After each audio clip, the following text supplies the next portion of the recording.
Hi guys, welcome back sa ating video. Mayroon tayong panibagong unboxing po, no? Dito natin tayo items. So, ito, unahin natin ito, no? So, return, refund policy, no video, return, no video, no return, no video, no refund. Video must be provided while unboxing the item. So, ngayon, kaya tayo nag-unboxing. So, nakapako na meron siyang bubble wrap. Yung ating label, ayan. Check natin mo. Oops. Okay, ito na po ang kanyang plastic. Nakabalot na balot talaga siya. Ayan, oh. Check pa natin to. Ano pa meron yan? Yun.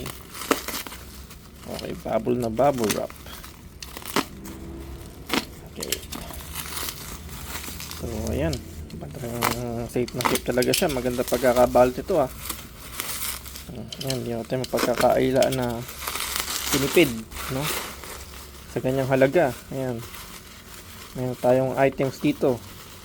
Ano nga ba to? Uy, grabe, ah. Safe na safe, ah. Uhuy. So, meron tayong oil filter dito, no? Vic 304 na oil filter. Ayan. Made in Japan, no? Ito yung packaging niya. So, don't know lang kung ito ay rig talaga na Vic, no? Ayan, ah. Okay, so ayan, ah. So kayo na magano kung talagang original na Vic talaga siya.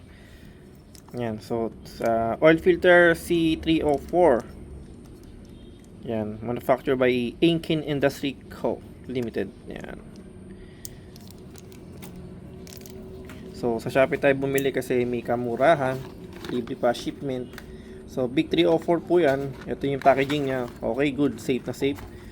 Kaya talagang balt na balt talaga siya, no? So, nakalagay dito is for Mitsubishi, Mazda, Isuzu, Honda, Subaru. Pero, syempre, gagamit dito sa Hyundai to.